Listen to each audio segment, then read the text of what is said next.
Welcome, listeners, to the Let's Talk and Walk podcast. Today, we are walking in the city discussing a new, interesting topic about, well, one of the most complex and deeply significant conflicts of our time. Our mission today is really to take a deep dive into its historical roots and the current realities. We want to try and move beyond the simple narratives you often hear. We'll explore the origins, some pivotal moments, and, the contemporary issues that are shaping it right now. That's right. We're aiming for let's say, a comprehensive evidence-based look. It's about piecing together information that might seem unconnected at first, just to really grasp the bigger picture.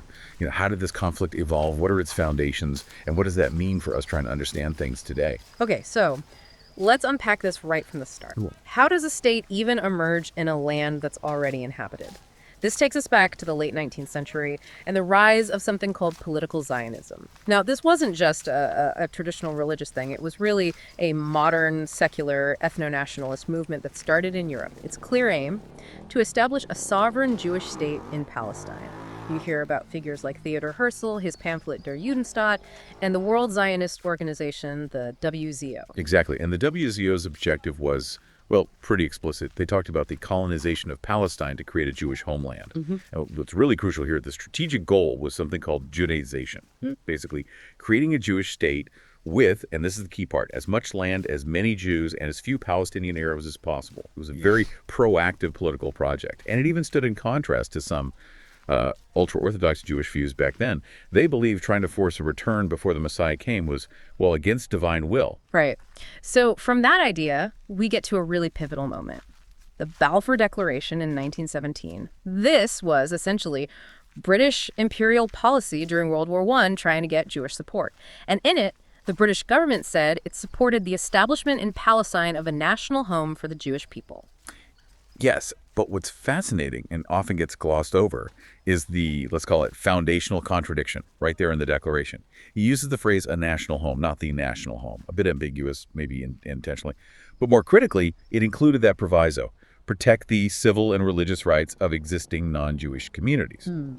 So you have Britain, a colonial power, promising a movement, a homeland in a place it didn't fully control, a place that was, 90% Arab at the time? This created what some call an irreconcilable dual obligation, promises to two groups whose goals were fundamentally opposed. Okay, so the British Mandate for Palestine from the League of Nations in 1922, that becomes the way this contradiction plays out.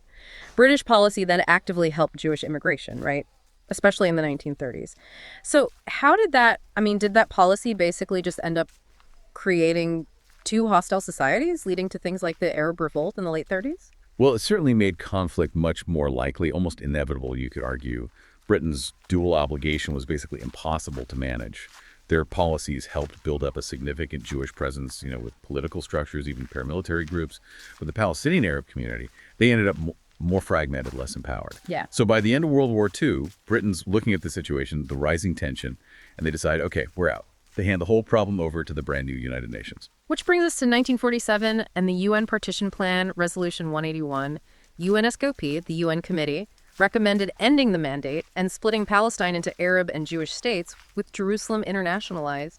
Exactly. And the UN adopted it. This gave huge international legitimacy to the Zionist project. But the terms, well, they were pretty stark when you look at them. It allocated 56% of mandate Palestine to the Jewish state, even though Jews were less than a third of the population then, and owned something like less than 7% of the land. Plus, the proposed Jewish state would have had almost half its population, 47%, being Arab. Zionist leaders, understandably, saw it as a vital first step, a base. But Palestinian Arabs, they rejected it completely, saw it as a massive injustice, basically the world sanctioning the loss of their homeland. This gap, this fundamental disagreement, made war pretty much unavoidable. And that war in 1948 becomes the defining event, doesn't it? For Israelis, it's the War of Independence, a story of survival, of triumph. But for Palestinians, it's all Nakba. The catastrophe, mass expulsion, loss. It's like two totally irreconcilable realities based on the same event. Exactly. And that popular narrative, the David versus Goliath one, a small Israel against huge Arab armies, that's been really challenged by the new historians. People like Benny Morris, Avi Shlaim, Ilan Pavet. They dug into newly opened archives, Israeli, British, and found a much more complicated picture.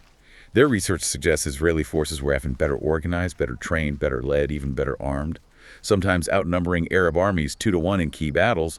The Arab forces, on the other hand, were often divided, badly equipped, hampered by politics back home. It really undermined their fight. Wow, that really changes the perspective. So what about the Palestinian Exodus? Was it really voluntary? Did Arab leaders tell people to leave? Well, the historical research, especially from the new historians, found basically no evidence of widespread Arab radio broadcasts telling people to flee. That seems to be more of a myth. Instead, the evidence points pretty strongly towards a deliberate campaign of expulsion by Israeli forces. This idea, sometimes called transfer, had been discussed by Zionist leaders for a while. A key part was something called Plan Dalet. It was a military plan launched in April 1948. That's before the British mandate ended and before any Arab state formally invaded. And its goal involved the systematic conquest and depopulation of hundreds of Palestinian villages. What's really critical to understand is that maybe 250,000 to 350,000 Palestinians were already driven out before the main interstate war even started on May 15, 1948. And events like the Deir Yassin massacre, where over 100 civilians were killed, played a big role in sparking fear and mass flight. And the result on the ground, the territory. By the time the fighting stopped in 1949, Israel controlled about 78% of Mandate Palestine, much more than the 56% the UN had proposed. The human cost was just immense. Over 750,000 Palestinians became refugees, and to make sure they couldn't come back, over 400 of their towns and villages were systematically destroyed in the years right after the war. The UN did pass Resolution 194, which mentioned a right of return for refugees wanting to live in peace, but Israel has consistently refused to implement that. Okay, so after 1948, Israel's involved in more conflicts. Is there a pattern here, like using security threats to achieve maybe broader goals, territorial ones? That's an argument many historians make, yes. Looking at the 1967 Six-Day War, for instance, that was probably the biggest transformation since 48. Israel launched what it called a preemptive strike. The victory was incredibly fast. And they seized the West Bank, Gaza, East Jerusalem, the Sinai Desert from Egypt, and the Golan Heights from Syria, basically more than doubling the territory under their control. That sounds like a massive shift. The impact must have been huge. Oh, enormous. Over 1 million Palestinians suddenly found themselves living under direct Israeli military rule. This is the start of the occupied territories as we know them. It created a whole new wave of refugees, too. And it led to UN Security Council Resolution 242, that's the famous Land for Peace formula. It became the sort of bedrock principle for peace talks later on, though, well, none have ultimately succeeded. Okay, jumping ahead slightly, the 1973 Yom Kippur War.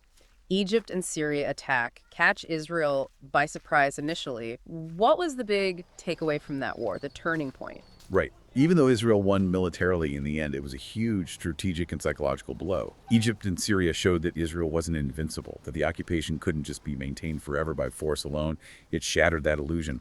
That shock really pushed the U.S. into heavy diplomacy, leading eventually to the Camp David Accords in '78. And that resulted in the first peace treaty between Israel and an Arab nation, Egypt. Now, shifting gears a bit, the Lebanon Wars, 1982 and 2006. This seems like a move towards dealing with non-state groups, right? The '82 invasion aimed to get rid of the PLO in Lebanon. It ended with the siege of Beirut and those terrible Sabra and Shatila massacres. Around 3,000 Palestinian civilians killed by Israeli allied militias.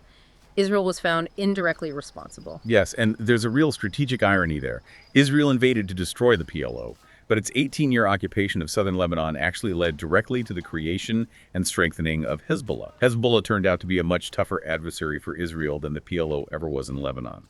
And the 2006 war with Hezbollah, many analysts see it as a strategic stalemate. Israel didn't achieve its goal of disarming Hezbollah, and Hezbollah claimed victory. And then we have the Intifadas. The first one, late 80s, early 90s, a mass uprising against military rule, mostly unarmed civil resistance, and it led to the Oslo Accords. That's right. The first Intifada was largely driven by popular grassroots civil disobedience. But the second Intifada, starting in 2000, was very different, much more violent. You had Palestinian suicide bombings, a really harsh Israeli military crackdown. This period saw the start of construction on the West Bank separation barrier, and it basically marked the collapse of the whole Oslo peace process. The trust just evaporated. Okay, let's bring this right up to the present day. We hear terms like apartheid, used by human rights groups and legal scholars to describe the current system of control over the occupied Palestinian territories, the OPT. What does this matrix of control, as some call it, actually look like? Well, a huge part of it is the Israeli settlements in the West Bank and East Jerusalem. These aren't just, bumps in the road to peace. Many analysts see them as the main driver, the physical and demographic engine of Israel's long-term project of control and effectively annexation. By 2020, you had over 670,000 settlers living there. These communities are strategically placed to fragment Palestinian land, control resources like water, and they violate international law. Article 49 of the Fourth Geneva Convention is very clear. An occupying power can't transfer its own population into occupied territory. The International Court of Justice, the ICJ, the UN Security Council, they've all repeatedly said these settlements are illegal. And focusing on Gaza specifically, Israel pulled out settlers and soldiers in 2005, the disengagement. But then came the blockade in 2007. What has that meant? Gaza is home to over 2 million people. Most of them refugees or descendants of refugees from 1948. And since 2007, it's often been called the world's largest open-air prison. The blockade land, air, and sea has absolutely crippled the economy, wrecked infrastructure. It's created what aid groups call a perpetual man-made humanitarian crisis. Severe limits on movement, on goods coming in, on essentials like clean water, electricity, medical supplies. It's widely seen as collective punishment under international law, punishing the entire population. Which brings us to the period since October 7th, 2023, an absolutely catastrophic escalation. Israel launched a military campaign of, well, unprecedented scale and intensity, plus a total siege cutting off basics. The evidence that's come out from independent bodies, UN agencies, human rights groups is just devastating. By mid-2025 estimates, over 59,000 Palestinians killed, tens of thousands of women and children among them. Nearly 90% of Gaza's population, 1.9 million people forcibly displaced, many forced to move multiple times. We've seen reports detailing what experts call an engineered famine, catastrophic hunger, widespread disease, people literally dying from starvation, accusations of using starvation as a weapon of war. And then there's the destruction, whole neighborhoods just flattened. The vast majority of hospitals, water systems, bakeries, schools, farmland systematically destroyed. Plus, repeated reports of aid being deliberately blocked or delayed, convoys denied access, even attacked, record numbers of aid workers killed. This is what leads to the incredibly serious charge of genocide. The ICJ, the World Court, said in January 2024 it was plausible Israel was committing acts that fall under the Genocide Convention, and Amnesty International concluded in late 2024 that Israel is committing genocide in Gaza. Can you maybe break down the legal argument there? Sure. Under the 1949 Genocide Convention, a case for genocide usually needs to show three things. First, the commission of genocidal acts. Things like mass killings, causing serious physical or mental harm, or deliberately inflicting conditions calculated to destroy a group like the engineered famine, destroying hospitals. Second, and this is often the hardest part to prove legally, specific intent to destroy the group, in whole or in part. Legal experts arguing this case point to the pattern of actions on the ground, combined with numerous statements from high-level Israeli officials using dehumanizing language or making explicit calls for destruction or removal. Intent can be inferred from conduct and statements. And third, these actions have to be targeting a protected group. In this case, the Palestinians in Gaza, seen as a substantial part of the Palestinian national, ethnic, and racial group. Let's shift slightly to another really crucial piece, how this whole conflict is presented. We need to talk about Hasbara, Israeli public diplomacy, or what some call narrative warfare. It sounds like more than just standard PR. Oh, it's much more. It's a very organized, state-led strategy to shape how the world sees the conflict. There are several key tactics. One is strategic framing, presenting Israel as this small, Western-style democracy constantly under attack from irrational terrorists. It sets up a simple good versus evil picture. Then there's controlling the language and terminology control. Israeli actions are responses or retaliation. Palestinian armed groups are always terrorists. Protests become riots. And they actively try to discourage and discredit terms like genocide, ethnic cleansing, apartheid, even sometimes just the word Palestine. There's also narrative preemption, getting claims out fast, even if they later turn out to be false, like the 40 beheaded babies story or the initial claims about the Al-Ali hospital bombing. It shapes those first crucial impressions. And finally, public-private partnerships.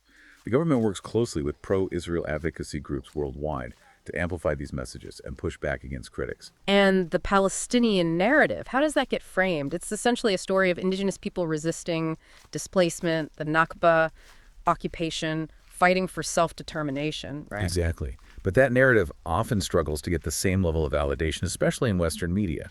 It's frequently presented as secondary, just a reaction to Israel's security concerns. And related to this is the long-term shift in Israeli politics. It's moved steadily to the right over decades. The idea of a two-state solution, for many Israeli politicians now, seems more like something you talk about internationally, not a policy they're actively pursuing.